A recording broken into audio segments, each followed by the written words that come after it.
Alhamdulillahirabbil alamin. Segala puji hanya milik Allah Subhanahu wa taala. Alhamdulillah pada kesempatan sore hari ini eh, semua peserta yang hadir dalam majelis ini pada sore hari ini diberi kesehatan dan kesempatan tentunya untuk menghadiri kajian rutin tiap 2 minggu sekali yang insya Allah akan dibawakan oleh Ustadz Muhammad Amrin dengan melanjutkan tema sebelumnya. Langsung saja untuk menyingkat waktu dan layar, kami persilahkan kepada Ustadz Amrin. Monggo Ustadz. Nah, Bismillahirrahmanirrahim. Assalamualaikum warahmatullahi wabarakatuh.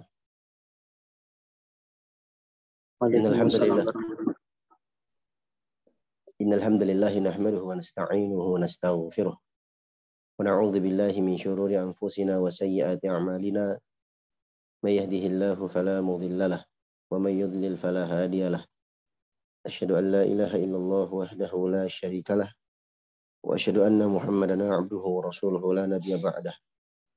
Sallallahu alaihi wa ala alihi wa sallam tasliman mazida. Wa rabbuna ta'ala fi kitabihil karim.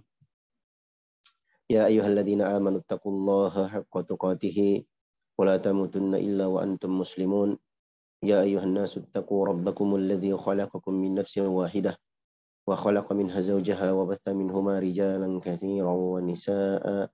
Wattaqullaha alladzi tasaaluna bihi wal arham innallaha kana 'alaikum raqiba. Ya ayyuhalladzina amanu taqullaha wa qulu qawlan sadida yuslih lakum a'malakum wa yaghfir lakum dhunubakum wa man yuti'illaha wa rasulahu faqad faza fawzan 'azima. Amma ba'd. Fa inna asdaqal hadithi kitabullah wa khairal hadi hadi Muhammadin sallallahu alaihi wasallam wa syarrul umuri muhdatsatuha fa inna kulla muhdatsatin bid'ah wa kulla bid'atin dhalalah. Alhamdulillahirabbil alamin. Segala puji dan syukur kita panjatkan kehadirat Allah Subhanahu wa taala. Dengan nikmat dan taufik dari Allah Subhanahu wa taala, di kesempatan sore hari ini Allah Subhanahu wa taala berikan taufiknya kepada kita semua bersama-sama berada di majelis ilmu.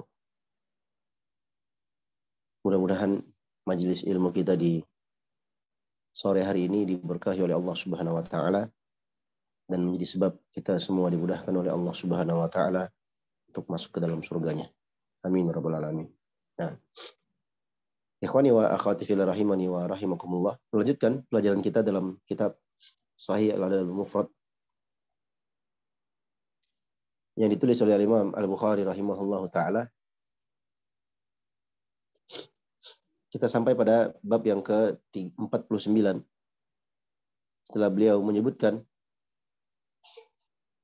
tentang mendahulukan tetangga, berbuat baik kepada tetangga. Selanjutnya kata beliau rahimahullahu taala,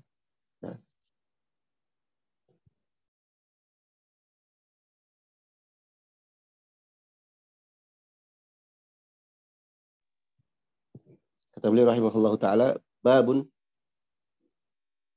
yuhda ila aqrabihim baban. Bab diberikan hadiah kepada tetangga yang lebih dekat pintunya dengan kita. Ini berbuat kebaikan, itu yang diutamakan itu tetangga. Nah, di antara tetangga-tetangga ini, yang lebih kita dahulukan, yang lebih kita utamakan adalah tetangga yang paling dekat pintunya dengan rumah kita. Itulah yang kita utamakan. Nah, kata beliau rahimahullahu ta'ala, An Aisyah radhiyallahu anha qalat, qultu ya Rasulullah, inna li jaraini fa ila ayyuhuma uhdi. Kata Aisyah radhiyallahu taala anha, ibunda kita radhiyallahu taala anha, beliau berkata, aku bertanya kepada Rasulullah sallallahu alaihi wasallam, ya Rasulullah, innali jaraini, sesungguhnya aku punya dua jiran, dua tetangga. Nah, Nah, di antara dua tetangga ini fa'ila ayyihima uhdi, kepada siapa di antara mereka berdua ini aku berikan hadiah. Ya mungkin hadiahnya pas-pasan, tetangganya ada dua. Nah, siapa yang mau dikasih? Karena hadiahnya mungkin tidak mungkin dibagi dua atau yang semisalnya. Ya. Kalau memang bisa dibagi dua, ya dua-duanya dapat. Tapi kan biasanya kalau kita bertetangga itu kan banyak, tetangganya banyak. Ya. Dalam hadis ini disebutkan dua tetangga. Siapa di antara mereka yang aku berikan hadiah? Kata beliau rahimahullahu taala, kata beliau sallallahu alaihi wasallam, qala ila aqrabihima minka baban. Kau berikan hadiah kepada siapa di antara mereka berdua yang paling dekat pintunya denganmu. Nah, insyaallah taala. Kata Al-Hafidh Ibnu Hajar Al-Asqalani rahimahullahu taala, qila, dikatakan, al-hikmatu fihi anna al-aqrabah yurah ma yadkhulu baita jarihi min hadiyatin wa ghairiha. Ya.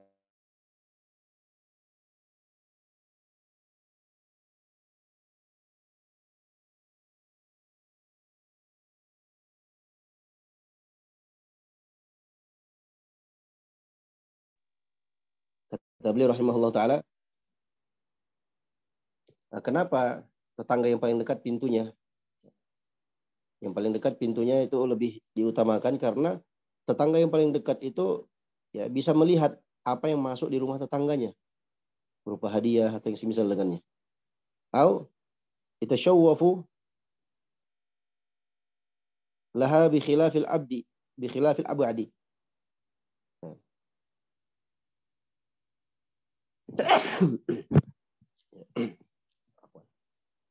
Wa anna al-aqraba asra'u ijabatin lima yaqa'u li jarihi minal muhimmati la siyama fi awqatil fi'liyah atau fi awqatil ghaflah.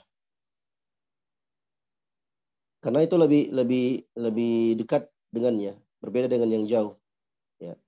Demikian pula tetangga yang akrab, yang lebih dekat. Ya. Jadi akrab bahasa Arab, ya, akrab lebih dekat. Akrab, teman akrab itu sebenarnya bahasa Arab sebenarnya. Ya. Teman akrab. Ya. Jadi di bahasa Indonesia menjadi teman akrab, dekat, paling dekat. Nah, karena apa? Karena tetangga yang paling dekat itu lebih cepat ya untuk memenuhi atau datang ke rumah kita jika terjadi sesuatu yang penting. Apalagi di waktu-waktu ghaflah. Nah, di waktu-waktu orang sedang tidur, ya, sekitar jam 2 malam, jam 3, ya, atau mungkin jam 1 siang atau jam 2 siang. Waktu-waktu orang-orang istirahat. Ya.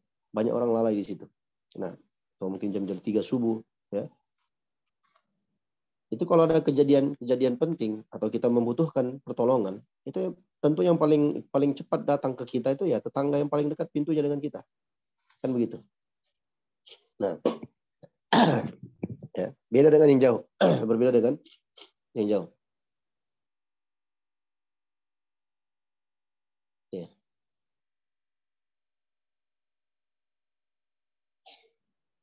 Jadi Nabi SAW itu mewasiatkan atau mengarahkan kita untuk berbuat baik kepada tetangga yang lebih dekat pintunya dengan kita. Bukan berarti yang jauh kita berbuat baik, tetap berbuat baik. Cuman di sini kita berada dalam dua pilihan, ya, dua opsi antara berbuat ini atau ini untuk si tetangga ini atau tetangga itu. Ya, jadi kita pilih yang paling dekat pintunya dengan rumah kita. Nah, kemudian kita beli rahimahullah taala. Ya. Baik. Kata beliau rahimahullah taala,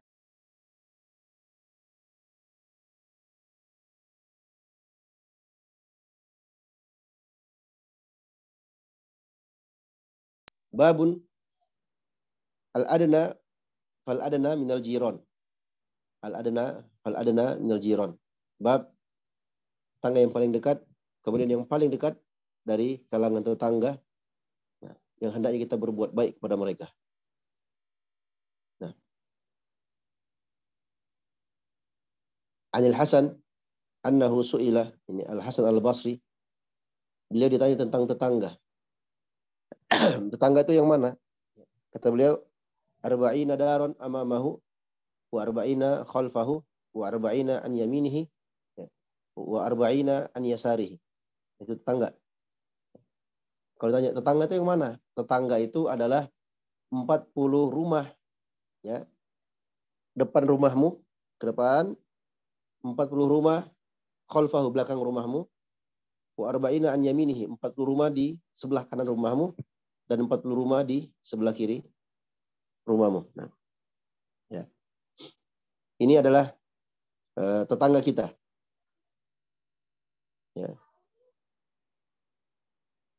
Masya Allah Ta'ala.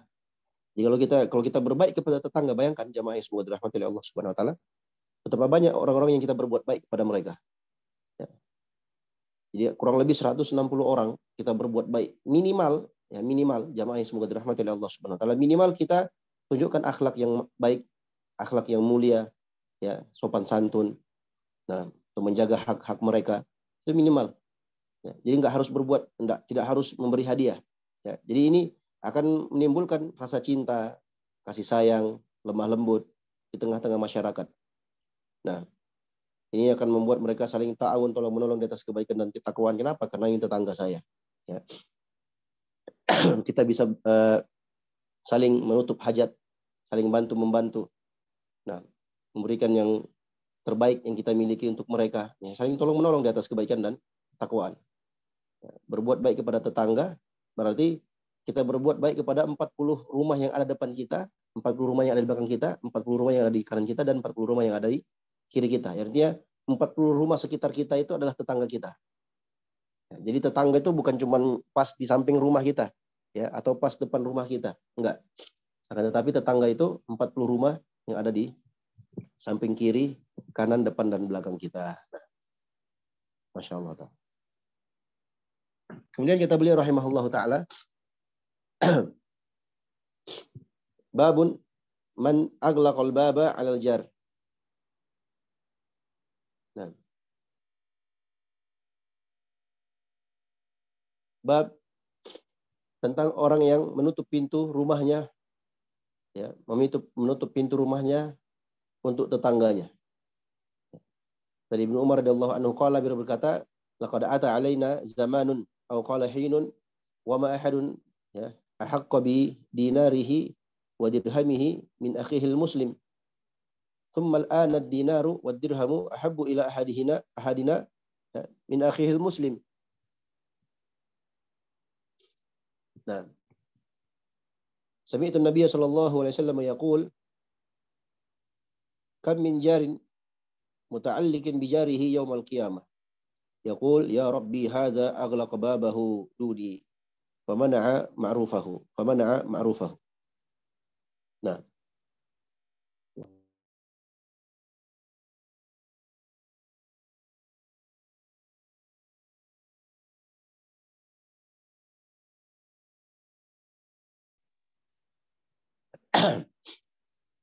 sungguh akan datang pada kita nanti satu zaman atau satu waktu, ya, tidak ada seorang pun di antara kita yang dia lebih yang lebih pantas untuk meraih dinar dan dirhamnya dibandingkan saudaranya yang muslim. Nah, artinya hendaknya kita berbuat baik dan bersedekah kepada mereka. Tsummal ana, kemudian sekarang ini kita melihat ad-dinar wa dirham ahabbu ila ahadina min akhihil muslim. Di zaman kita sekarang ada orang yang dinar dan dirham itu lebih dia cintai dibandingkan saudaranya yang muslim. Ya. Nanti akan datang nanti satu zaman dinar dan dirham yang dimiliki oleh seorang muslim itu yang lebih pantas untuk mengambilnya, ya, yang lebih pantas untuk meraihnya adalah saudara kita yang muslim. Artinya kita berbuat baik kepada mereka, nanti kita berlomba-lomba cari siapa mana muslim yang mau mengambil harta kita, kita berikan kepada mereka. Tapi sekarang ini kata Ibnu Umar radhiyallahu taala anhu, sekarang banyak orang Yang dinar dan dirhamnya, uang, itu lebih dia cintai dibandingkan saudaranya muslim. Aku mendengarkan Rasulullah SAW bersabda, kam min jarin muta'alliqin bijarihi yaumal qiyamah. Betapa banyak nanti tetangga, ya, sang tetangga itu bergantung dengan tetangganya yang lain. Ya, bergantungan, muta'alliq dengan tetangganya. Kemudian dia mengatakan, ya Rabbi hadza aghlaqa babahu duni. Ya Allah, ini orang ini dulu selalu nutup pintunya buat aku. Nah. Artinya apa jamaah? Saudaranya menuntut, tetangganya menuntut, karena dulu si fulan ini tidak menunaikan hak tetangganya. Ya. Famana'a ma'rufahu. Maka dia pun menghalangi kebaikan-kebaikannya. Ya.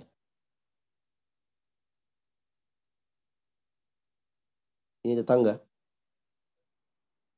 Ya. Dia mengatakan hadza aghlaqa babahu duni.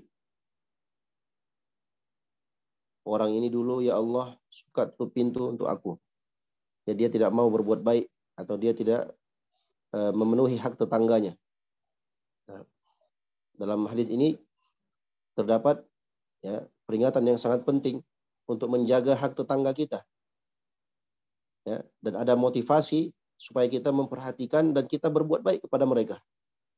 Nah, ya, karena berbuat baik kepada tetangga itu akan memunculkan sifat, memunculkan kasih sayang, lemah lembut, kecintaan di antara mereka. Dalam sebutnya dalam hadis yang lain, tahadu tahabu. Saling beri hadiahlah kalian, maka kalian akan saling mencinta.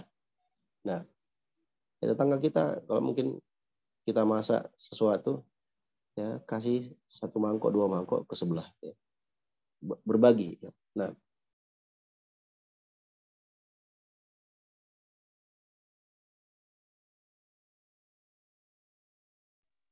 berbagi untuk tetangga, berbuat baik, ini akan memunculkan rasa cinta dan kasih sayang di antara tetangga. Dan sebaliknya kalau tidak, ya tidak juga.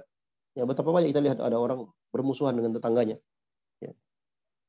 Banyak besar, orang kaya, banyak uang, mobilnya mungkin 3, 4, 5 berjejer di garasinya. Tapi tidak pernah keluar, ya, nggak pernah bergaul sama kita-kita, ya, tidak pernah ngobrol. Ya. Nah, ya seakan-akan dia hidup sendiri di tempat itu, entah itu di kampung, di perumahan. Ya. Ada orang-orang seperti itu, dia tidak mengerti tentang hak tetangga. Nah, ini orang-orang seperti ini jamaah yang semoga dirahmati oleh Allah Subhanahu wa taala, yang tidak memperhatikan hak-hak tetangganya. Apalagi kalau dia adalah orang yang berada, ya, orang yang diberikan kenikmatan oleh Allah, diberikan nikmat oleh Allah berupa harta yang lebih, ya, diberikan kenikmatan oleh Allah Subhanahu wa taala. Dia tidak pernah berbagi, dia tidak pernah bersedekah. Nah, apalagi kalau tetangganya orang-orang yang susah umpamanya, yang membutuhkan bantuan. Nah, ini nanti pada hari kiamat orang-orang akan datang kepadanya, bergantungan kepadanya, dan mereka akan mengatakan, ya Allah, ini tetanggaku dulu dia ini suka tutup pintunya dan mereka menahan dan tidak memberikan hak-hak kami. Nah, Masya Allah Ta'ala. Perhatikan, jamaah yang semoga dirahmati oleh Allah Subhanahu wa taala, susunan bab ini yang disebutkan oleh pengarang rahimahullah taala. Ya. Di awalnya beliau susun tentang keutamaan dan hak-hak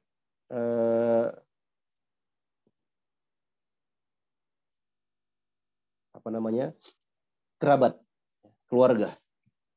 Nah, sekarang beliau sebutkan tentang tetangga. Ya. Kalau tetangga saja seperti ini, apalagi nanti dengan kerabat kita. Tetangga saja nanti mereka akan nuntut. Ini dulu dia ini selalu begini begitu.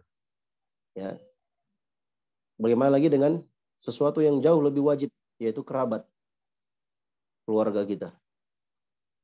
Orang-orang yang tidak pernah bersilaturahim, tidak pernah menyambung tali silaturahim, ya, seakan-akan dia hidup sebatang kara, tidak pernah menegur sapa kerabatnya, nggak pernah nelpon ke orang tuanya, ya, tidak pernah nelpon ke abang adiknya atau kerabatnya. Dan nanti giliran susah, dapat musibah, baru dia nelpon, baru dia nyari-nyari. Ya, jangan seperti itu. Ya, pada tetangga saja kita akan ditanya, dituntut nanti, apalagi terhadap kerabat kita. Nah,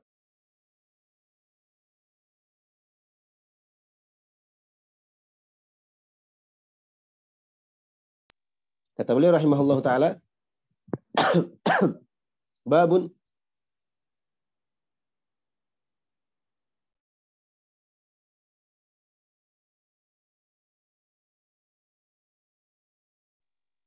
la yashba'u duna jarihi. Bab seseorang tidak boleh kenyang tanpa tetangganya. Artinya kalau dia kenyang harus tetangganya juga ikut kenyang. Ya. An Abdullah ibnu Musawir qala sami'tu Ibnu Abbasin yukhbiru Ibnu Zubair yaqul sami'tu an-nabiy sallallahu alaihi wasallam yaqul laisal mu'minu alladhi yashba'u wa jaruhu ja'i'un. Masyaallah. Dari Abdullah bin Ibnu Musawir, beliau berkata, aku mendengarkan Abdullah bin Abbas radhiyallahu anhu mengabarkan kepada Ibnu Zubair. Beliau mengatakan, aku mendengarkan Nabi sallallahu alaihi wasallam bersabda, laisal mu'minu alladhi yashba'u wa jaruhu ja'i'un. Ya. Bukanlah seorang muslim, ya, seorang mukmin yang sempurna imannya.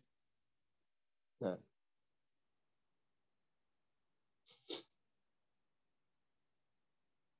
kalau dia kenyang, sedangkan tetangganya dalam kondisi lapar.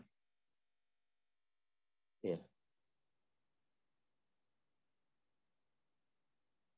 Dia kenyang, sedangkan tetangganya dalam kondisi lapar. Ya. Nah, maksudnya apa? Wajarihi ja'i'un. Wajaruhu atau wajaruhu ja'i'un, sedangkan tetangganya dalam kondisi lapar. Artinya dia tahu.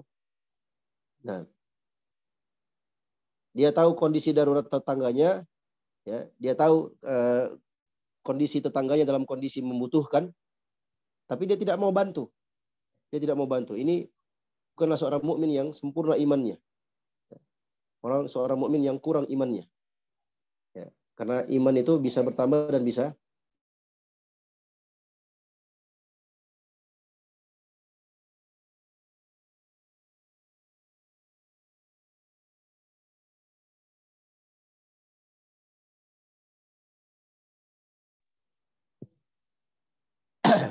iman, sebagaimana yang disebutkan oleh para ulama Ahlus Sunnah wal Jamaah, itu bisa bertambah dan bisa berkurang.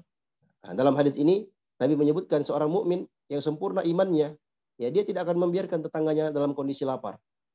Perhatikan kata wajaruhu ja'i'un, dan tetangganya dalam keadaan lapar. Artinya dia tahu. Ya, dia tahu.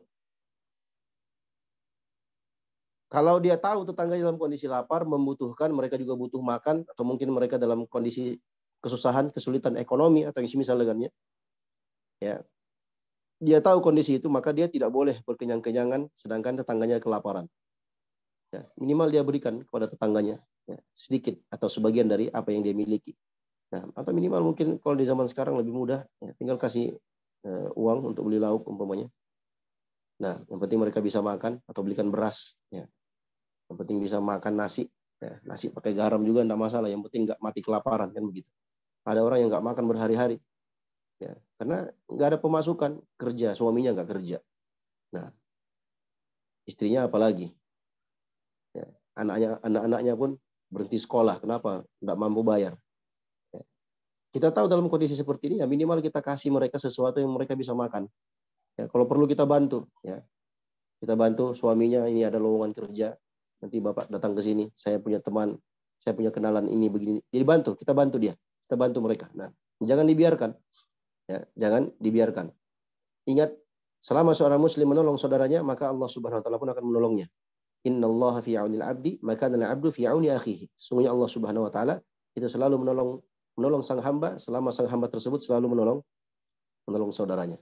Maka dia tidak dianggap sebagai mukmin yang sempurna imannya kalau dia dalam kondisi kenyang, sedangkan tetangganya dalam kondisi lapar. Ya. Maka dalam hadis ini, ikhwani rahimani wa rahimakumullah, terdapat dalil yang sangat jelas, ya, diharamkan bagi seorang tetangga yang kaya raya, ya, untuk membiarkan dan tidak mempedulikan tetangganya yang kelaparan. Ya. Ini tadi sudah kita isyaratkan. Ya, dia orang kaya, banyak uangnya.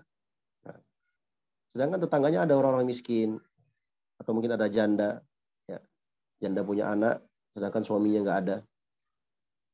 Ya. Atau di sebelah tuh anak yatim piatu umpamanya.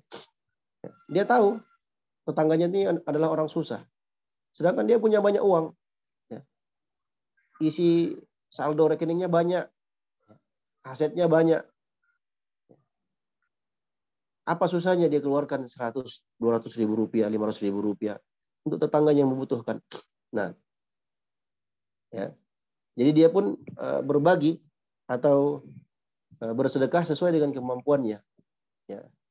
Bukan berarti juga setiap hari dia harus kasih makan tetangganya. Kalau dia mampu seperti itu, tafadhol, itu bagus. Ya, tapi kan tidak mungkin juga tiap hari, karena dia pun pasti membutuhkan, dia pun pasti memiliki kebutuhan. Ya. Ada hajat-hajat tertentu juga.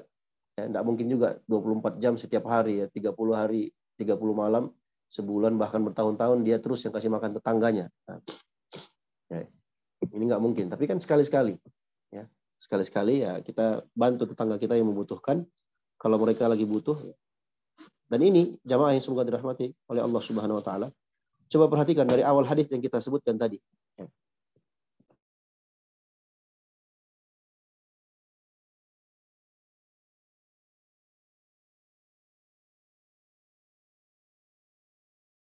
Ya, dari awal hadis yang kita sebutkan tadi, kita tidak mungkin bisa tahu kondisi tetangga kita begini, kondisi tetangga kita seperti itu, kondisi tetangga kita lapar, kondisi tetangga kita belum makan, kondisi tetangga kita dalam keadaan sulit ekonomi, kondisi tetangga kita begini dan begitu. Tidak mungkin kita ketahui itu kalau kita tidak berinteraksi dengan mereka.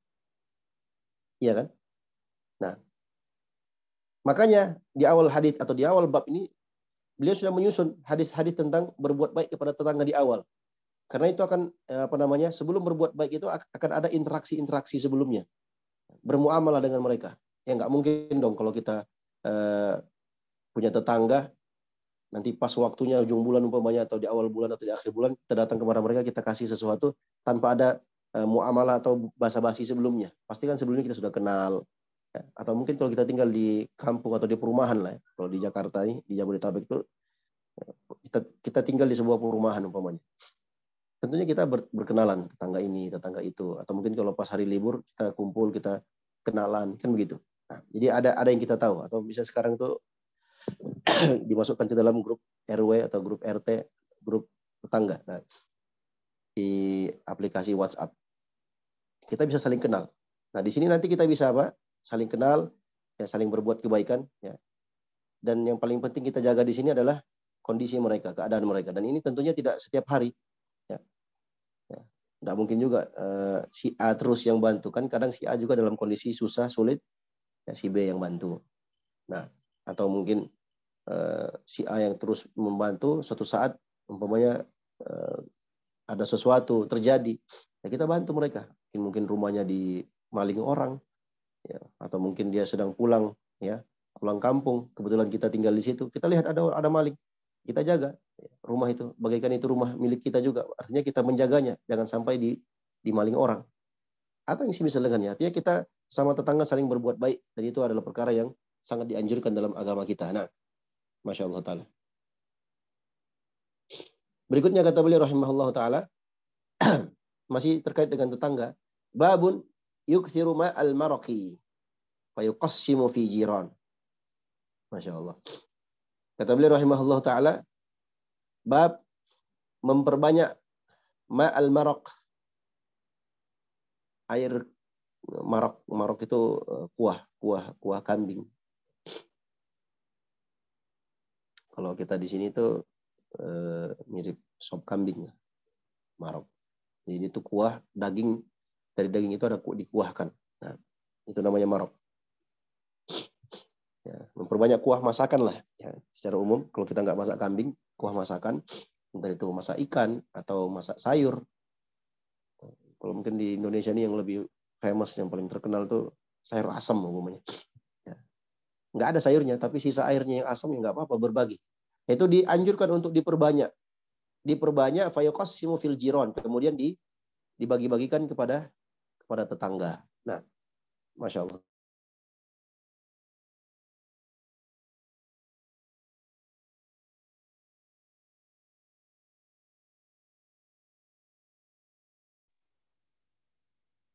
Kata beliau rahimahullah, an Abi Dzarrin radhiyallahu anhu qala awsani khalili sallallahu alaihi wasallam bi thalathin.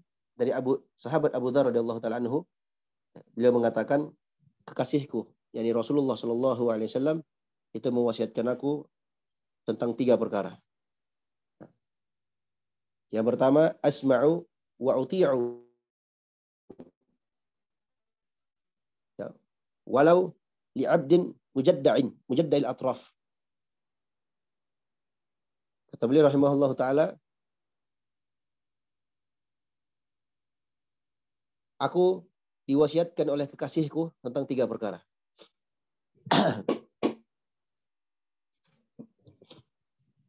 3 perkara itu, kata beliau rahimahullah ta'ala, yang pertama, asma'u wa ati'u walau li'abdin mujadda'il atraf.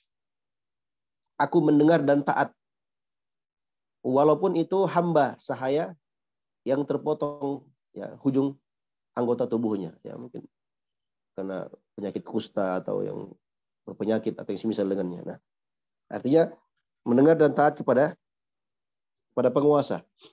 Nah, mendengar dan taat kepada penguasa selama dia masih muslim. Ya, selama dia masih muslim. Jadi mendengar dan taat kepada penguasa, jamaah yang semoga dirahmati oleh Allah Subhanahu wa taala, itu merupakan prinsip akidah Ahlus Sunnah wal Jamaah. Prinsip akidah Ahlus Sunnah wal Jamaah. Diharamkan bagi seorang muslim untuk memberontak kepada penguasanya yang muslim. Haram hukumnya. Ya. Kecuali ketika mereka melihat kufran bawah, kekafiran yang sangat nyata, yang mereka punya hujjah, argumentasi di hadapan Allah Subhanahu wa taala atas perbuatan penguasanya itu. Artinya dia sudah kafir murtad, ya, atau sudah kafir keluar dari Islam dengan kekafiran yang nyata. Ya, bukan takwil, ya, bukan sangkaan-sangkaan kita atau mungkin karena propaganda atau fitnah-fitnah atau berita-berita yang belum tentu benar, enggak, tapi jelas-jelas nyata. Ya. Umpamanya penguasa yang melarang sholat 5 waktu di masjid umpamanya. Semua masjid dirobohkan umpamanya. Dilarang pakai jilbab umpamanya. Ya. Intinya dia terang-terangan menunjukkan perlawanannya terhadap Islam dan kaum muslimin, ya, dan dia terang-terangan mempropagandakan atau mengkampanyekan kekufuran atau kekafiran, maka yang seperti ini boleh untuk memberontak, tapi dengan syarat, ya, ada kemampuan, ya, kemudian sudah ada pengganti sebelumnya, ya, sudah disiapkan pengganti, siapa penggantinya kalau memang terjadi kemenangan dalam pemberontakan tersebut, ya, dan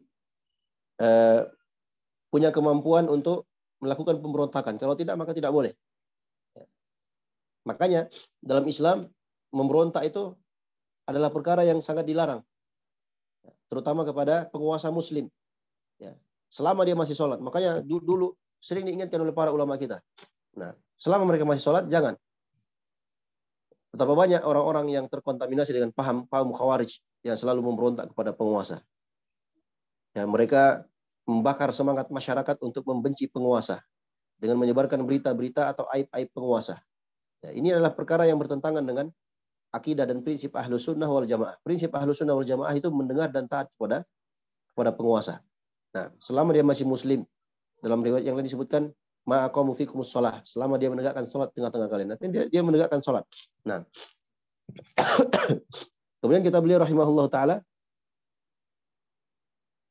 wa idza sana'ta maraqatan fa aktsir ma'aha thumma anzur ahla baitin min jiranika fa hasibuhum minhu bima'rufin. Ya. Yang kedua, kalau kau memasak marok, daging dimasak kuah, nah itu daging sapi, daging kambing, biasanya marok ini daging kambing biasanya. Maka fa'aktsir ma'aha, kau perbanyak airnya, perbanyak kuahnya, kemudian kau lihat ahla baitin min jiranika, kau lihat tetangga-tetangga jiranmu, ya. penghuni rumah jiran tetanggamu, ya. Kemudian fa'asibuhum minhu bima'ruf, kemudian kau berbagi kepada mereka dengan kebaikan-kebaikan itu. Berbagi, ya. Ya walaupun hanya kuah. Kalau mungkin sekarang kita beli semangka 1 biji, kita bagi-bagi, kita potong-potong jadi 20 sampai 30 potong, ya, 5 untuk sebelah kanan, 5 sebelah kiri, ya. Berbagi, ya. Intinya ada yang kita bagikan. Itu yang kedua. Wasiat yang ketiga, wasallis salata liwaqtiha, hendaknya kau salat itu pada waktunya. Fa in wajadtal imama qad shalla faqad ahrazta salataka wa illa fahiya nafilah. Nah, masyaallah taala.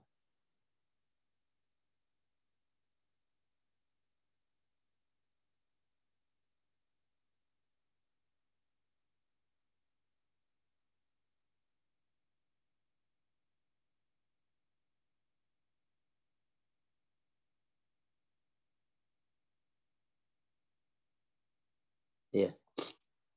Kalau kau sholat, hendaknya engkau menjaga sholatmu di waktunya. Jika engkau dapatkan imam setelah selesai melaksanakan sholat, faqad ahrazta sholataka, berarti engkau telah menjaga sholatmu. Artinya, pokoknya dia mau sholat berjamaah di masjid. Pas sampai di masjid ternyata imam sudah selesai sholat. Ya, berarti engkau telah menjaga sholatmu. Wa illa fahiya nafilah. Kalau enggak, maka itu bentuk nafilah. Sholat setelah imam. Maksudnya, dia datang ke masjid, ternyata orang masih sholat, dia ikut bersama imam. Setelah itu dia sholat sunnah lagi, itu dianggap nafilah.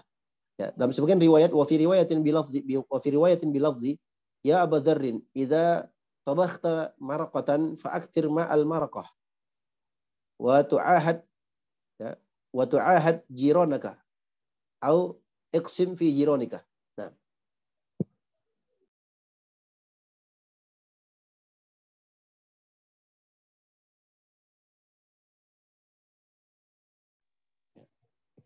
dalam sebagian lafaz riwayat disebutkan Nabi SAW bersabda, wahai Abu Dzar, kalau kau masak marok, ya, kuah daging, maka hendaknya engkau memperbanyak kuahnya, kuah dari daging tersebut.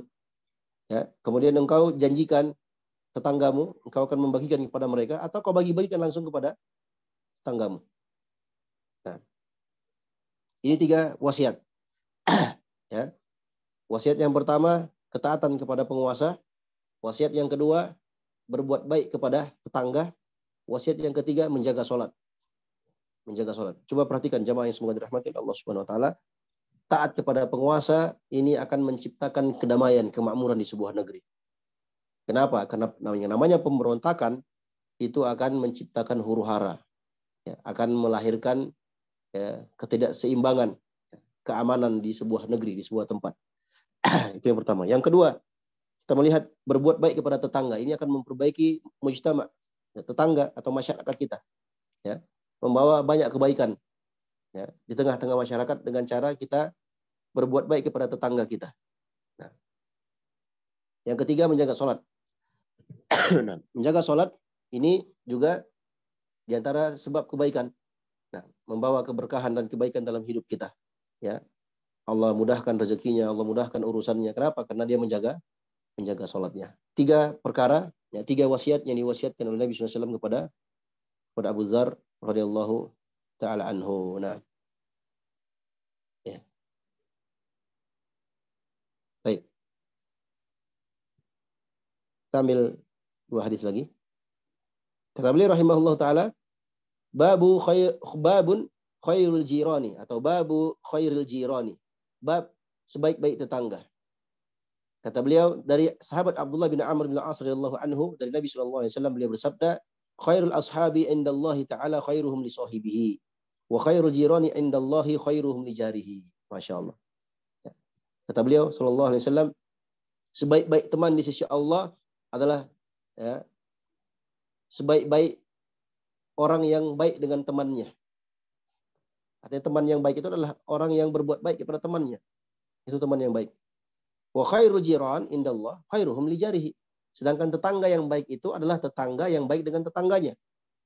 Maksudnya apa? Seorang muslim, seorang mukmin yang baik adalah orang yang baik dengan temannya dan dia baik dengan tetangganya. Ya.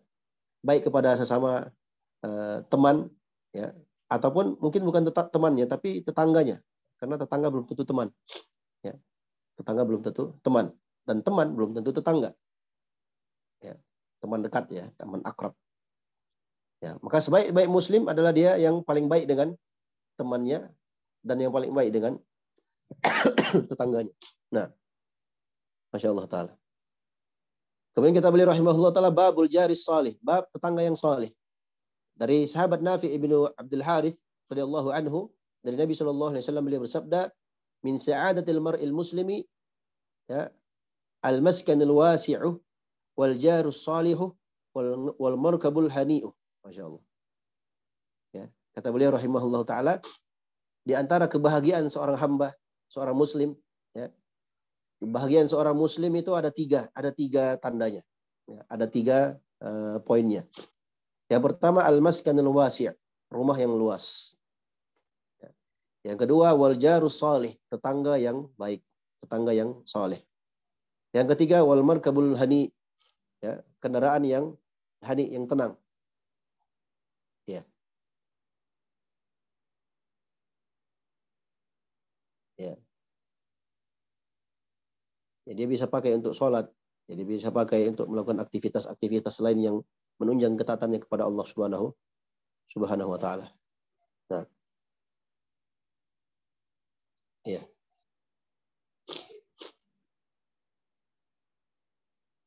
Dalam sebagian riwayat disebutkan arba'un minas sa'ada, ada 4 tanda kebahagiaan. Yang pertama, al-mar'atus salihah, istri yang salihah. Yang kedua, wal maskanul wasi', rumah yang luas. Wal jarus salih, tetangga yang baik. Dan yang keempat, wal markabul hani, kendaraan yang tenang, yang baik, ya, yang bisa menunjangnya untuk melakukan ketaatan kepada Allah. Ya. Dia pakai untuk berangkat sholat atau berangkat ke masjid, ya, atau berangkat untuk datang ke rumah kerabatnya, ya, menjalin tali silaturahim dan seterusnya. Ya. Dan juga disebutkan arba'un minasyiqa, ada 4 tanda kejelekan, ya, kehancuran, kebinasaan.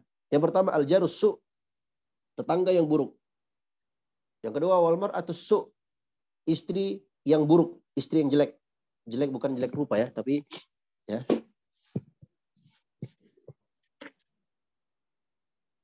Ya. Istri yang buruk di sini maksudnya adalah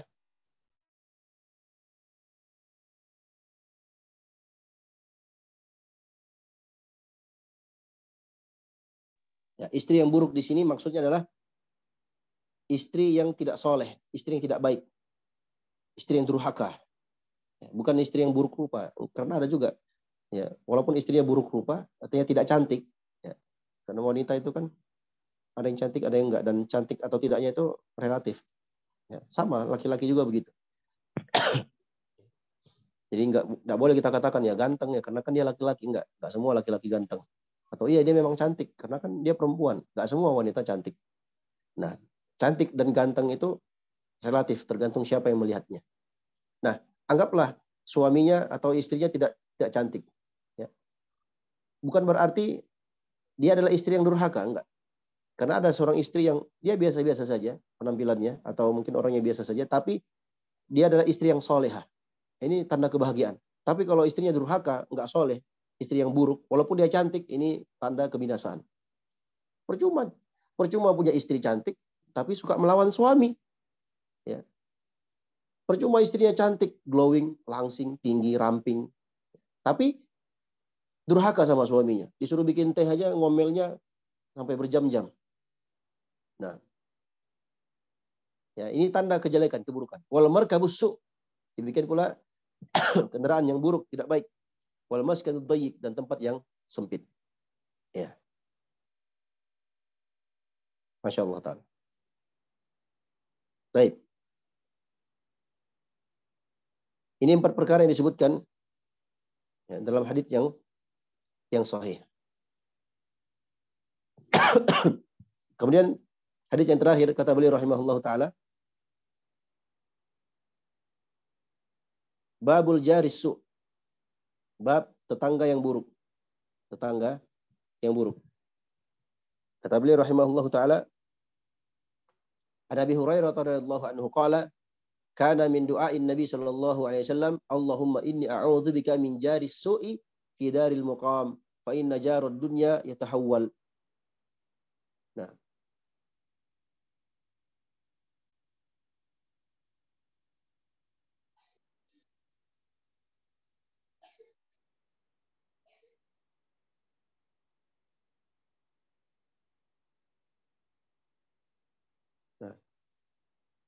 Kata beliau rahimahullahu taala,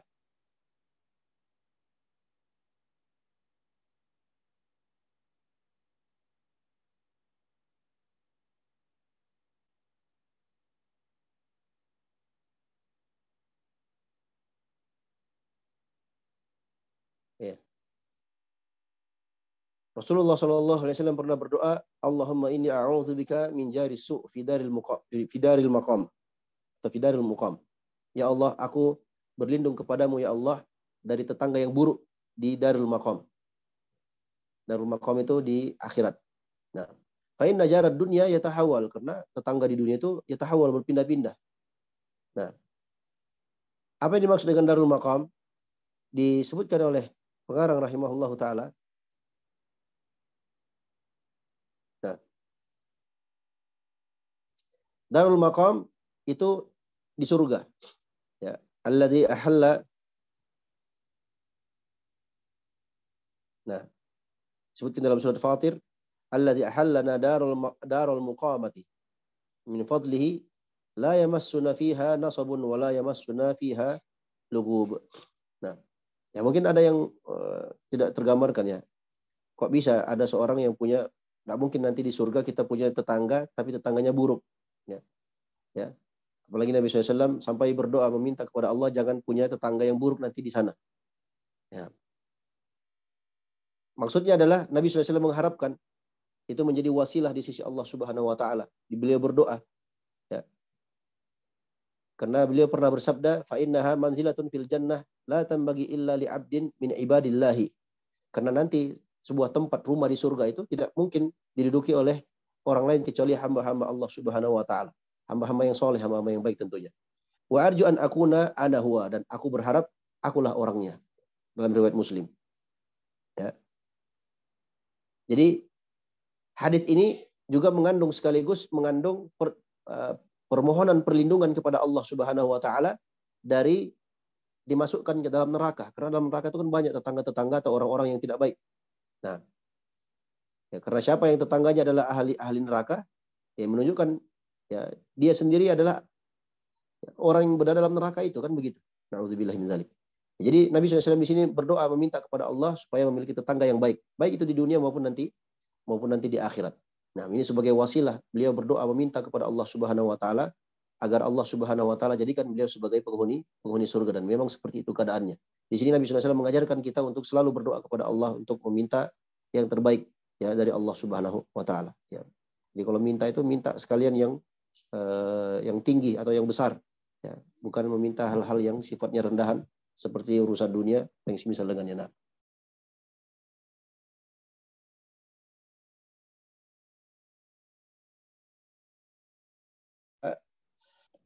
kata beliau rahimahullahu taala, hadis terakhir dari bab ini dari Abi Musa radhiyallahu anhu qala Rasulullah sallallahu alaihi wasallam, la taqumus sa'atu hatta yaqtula ar-rajulu jarahu wa akhahu wa abahu. Nauzubillahi min dzalik. Dari sahabat Abu Musa al-Asy'ari radhiyallahu taala anhu, dari Rasulullah sallallahu alaihi wasallam, beliau bersabda, tidak akan tegak hari kiamat sampai nanti ada seseorang yang membunuh tetangganya, dia membunuh saudaranya sendiri, dan dia membunuh ayahnya sendiri. Nah, ini menunjukkan kepada kita tentang keutamaan tetangga, ya, dan pentingnya kita menghormati dan menjaga kehormatan mereka. Karena Nabi Shallallahu Alaihi Wasallam itu mengatofkan, menggandengkan tetangga dengan saudara dengan ayah. Jadi ada orang yang membunuh tetangganya, ada orang membunuh saudaranya, ada orang membunuh ayahnya sendiri. Ya, menunjukkan posisi tetangga ini mirip, ya, sama kehormatannya dengan ayah kita, sama kehormatannya dengan saudara kita. Makanya di sini disebutkan sebagai keburukan orang yang membunuh tetangganya. Nah, karena tetangga itu harus dihormati dan dimuliakan. Dalam hadits ini juga terdapat peringatan bahwasanya hari kiamat itu tidak akan tegak kecuali kita melihat tanda-tanda kerusakan yang sangat banyak, ya, perbuatan maksiat, ya, dan dalil-dalil tentang hal ini sangat banyak. Wallahu a'lam. Tersebar zina, ya, di mana-mana kita lihat, ya. Sekarang kita lihat di mana-mana perzinahan itu gampang dan merajalela.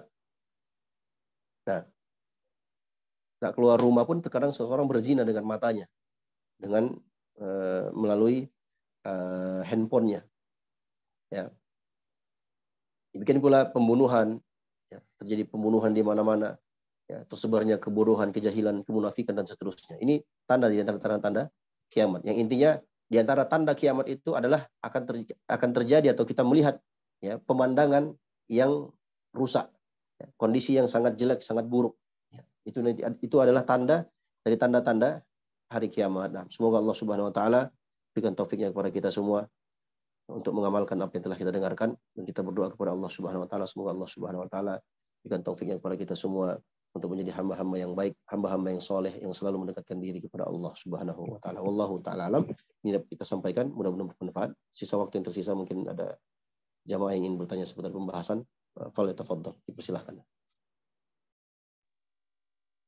Jazakallahu khairan Ustaz. Mungkin dari beberapa peserta kajian ada yang ingin untuk bertanya, monggo dipersilahkan.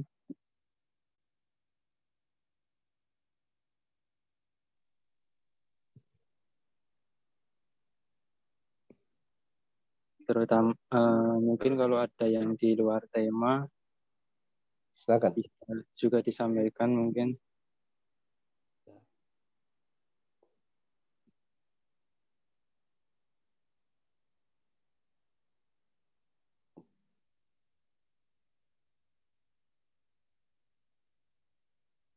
Baik. Mungkin dari Anang Ustaz. Nah, fadhal. Barakallahu fikum Ustaz, semoga Allah memberi keberkahan untuk Ustaz dan keluarga. Terkait materi tadi Ustaz, ada poin yang mungkin saya tanyakan.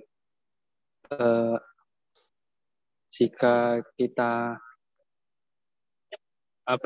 masak, istri kita masak, itu kan sunahnya jika baunya itu mungkin berpotensi terhirup ke tetangga, sebaiknya kita lebihkan masakan kita. Seperti itu, Ustaz. Nah, bagaimana jikalau kita itu, karena kan hidup di Jakarta itu berdekatan, Ustaz. Mungkin seperti saya saja kan, rumah tinggalnya itu mepet antara satu dengan yang lainnya. Nah, untuk Ustaz, mengamalkan sunnah tersebut, apakah setiap masa atau berkala seperti itu Ustaz? Sebaiknya seperti apa? Nah, barakallahu fikum. Bagus pertanyaannya. Ya, itu sudah kita sebutkan tadi ya. Tidak setiap hari. Jadi ada waktu-waktu yang kita dianjurkan. Jadi di sini Nabi SAW menganjurkan. Ya. Di sini Nabi SAW menganjurkan. Tapi tidak tiap hari juga. Ya, karena itu bukan kewajiban yang kalau kita tidak lakukan berdosa, enggak. Kecuali kalau memang kita tahu tetangga kita dalam kondisi lapar, dalam kondisi membutuhkan, sedangkan kita dalam kondisi kenyang. Tadi sudah disebutkan hadisnya.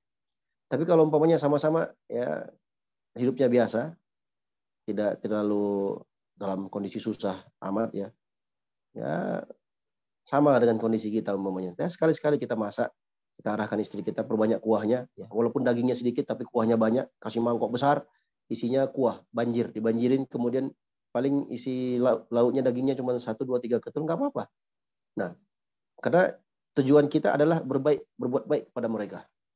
Nah, ya. Atau kita beli sesuatu, atau kita masak sesuatu sayur atau apa itu, ya perbanyak kuahnya kita berikan kepada mereka. Dan ini tidak harus setiap hari, karena itu bukan kewajiban. Kita tidak ada kewajiban itu kan. Kalau sudah tiap hari berarti menafkahi sudah jatuhnya. Kita nggak ada kewajiban untuk menafkahi tetangga kita. Tapi di sini anjuran untuk apa? Berbuat kebaikan. Dan berbuat kebaikan itu sesuai dengan kemampuan kita. Allah Subhanahu wa taala berfirman, "Fattaqullaha mastata'tum." Bertakwalah kalian kepada Allah Subhanahu wa taala semampu kalian. Wallahu a'lam. Jazakallahu khairan Ustaz. Mungkin ada dari peserta lain yang ingin bertanya sebelum kita akhiri. Kalau tidak ada, tafadhol Ustaz, tutup kajian pada sore hari ini. Baik, kalau tidak lagi kita cukupkan sampai di sini, mudah-mudahan bermanfaat. Kita memohon dan berdoa kepada Allah Subhanahu wa taala, semoga Allah berikan taufik kepada kita semua untuk mengamalkan apa yang telah kita dengarkan. Semoga Allah beri taufik kepada kita semua untuk meraih husnul khatimah di akhir kehidupan kita, dan semoga Allah Subhanahu wa taala kumpulkan kita semua dalam surganya sebagaimana Allah kumpulkan kita di majelis ini. Amin ya rabbal alamin. Wallahu taala alam wa sallallahu ala nabi Muhammadin wa ala alihi wa sahbihi ajmain. Kita tutup majelis kita dengan doa kafaratul majlis. Subhanakallahumma wa bihamdika asyhadu an la ilaha illa anta astaghfiruka wa atubu ilaik. Assalamualaikum warahmatullahi wabarakatuh. Waalaikumsalam warahmatullahi wabarakatuh.